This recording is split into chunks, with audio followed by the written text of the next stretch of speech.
தேவன் நமக்கு பரலோகத்திலே வைத்திருக்கக்கூடிய 5 கிரீடங்களை குறித்து நாம் இப்பொழுது பார்க்க போகிறோம். வெளிப்படுத்தல் விசேஷத்திலே 2வது அதிகாரத்திலே 10வது வசனம் இப்படியாக சொல்லுகிறது.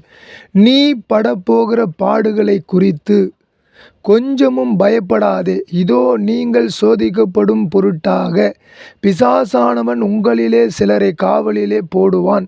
10 நாட்கள் உபத்திரப்படுவீர்கள். ஆகிலும் நீ மரண பரியந்தம் உண்மையாயிரு, அப்பொழுது ஜீவ கிரீடத்தை உனக்கு தருவேன் என்று சொல்லி ஆண்டவர் வாக்கு பண்ணுகிறார். நீங்களும் நானும் பயப்படக்கூடிய இடத்திலே இல்லை. ஆண்டவர் நம்மை பார்த்து நீ பயப்படாதே, நான் உனக்கு ஜீவ கிரீடத்தை வைத்திருக்கிறேன், உபத்திரவத்திலே எதிர்த்து நின்று ஓடு என்று சொல்லுகிறார். 2 தீமோத்தேயு 4, 7, 8 வசனங்களை நாம் பார்க்கும் பொழுது, நல்ல போராட்டத்தை போராடினேன், ஓட்டத்தை முடித்தேன், விசுவாசத்தை காத்து கொண்டேன். இது முதல் நீதியின் கிரீடம் எனக்காக வைக்கப்பட்டிருக்கிறது. நீதி உள்ள நியாயாதிபதியாகிய கர்த்தர் அந்த நாளிலே அதை எனக்கு தந்தருளுவார். எனக்கு மாத்திரமல்ல, அவருடைய பிரசன்னத்தை விரும்புகிற யாவருக்கும் அதை தந்தருளுவார் என்று அப்போஸ்தலனாகிய பவுல் சொல்லுகிறார். 2வது, நமக்காக நீதியின் கிரீடம் வைக்கப்பட்டிருக்கிறது என்பதை குறித்து நாம் அறிந்து கொண்டு தொடர்ந்து நாம் ஓட வேண்டும். 3வதாக 1 கொரிந்தியர் 9:24-25 சொல்லுகிறது. பந்தய சாலையிலே ஓடுகிறவர்கள் எல்லோரும் ஓடுவார்கள், ஆகிலும் ஒருவனே பரிசை பெறுவான் என்று அறியீர்களா? நீங்கள் பெற்றுக்கொள்ளத்தக்கதாக ஓடுங்கள். பந்தயத்திற்கு போட்டியிடுகிற யாவரும் எல்லாவற்றிலும் இச்சையடக்கமாய் இருப்பார்கள்.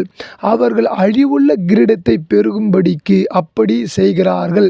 நாமோ அழிவில்லாத கிரீடத்தை பெறும்படிக்கு அப்படி செய்கிறோம் என்று சொல்லி நாம் வாசிக்கிறோம். 3வதாக, நீங்களும் நானும் அழிவில்லாத கிரீடத்தை பெற நாம் ஓட வேண்டும் என்று சொல்லி ஆண்டவர் இந்த நாளிலே சொல்லுகிறார். 4வதாக 1 பேதுரு 5, 2, 3, 4 சொல்லுகிறது.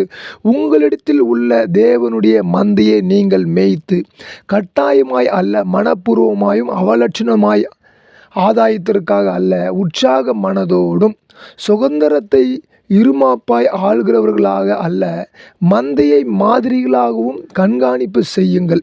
அப்படி செய்தால் பிரதான மேய்ப்பர் வெளிப்படும் பொழுது மகிமையுள்ள வாடாத கிரீடத்தை பெறுவீர்கள் என்று சொல்லி ஆண்டவர் இங்கே சொல்லுகிறார்.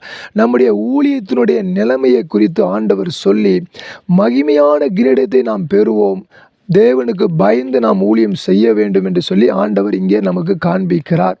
5வதாக 1 தெசலோனிக்கேயர் 2:19-20 நாம் வாசிக்கும் பொழுது, எங்களுக்கு நம்பிக்கையும் சந்தோஷமும் மகிழ்ச்சியின் கிரீடமாய் இருப்பவர்கள் யார்? நம்முடைய கர்த்தராகிய இயேசு கிறிஸ்துவின் வருகையின் போது அவருடைய சமூகத்திலே நீங்கள் அல்லவா அப்படி இருப்பீர்கள். நீங்கள் எங்களுக்கு மகிமையும் சந்தோஷமாய் இருக்கிறீர்கள் என்று சொல்லி இந்த இடத்துல நாம் வாசிக்கிறோம்.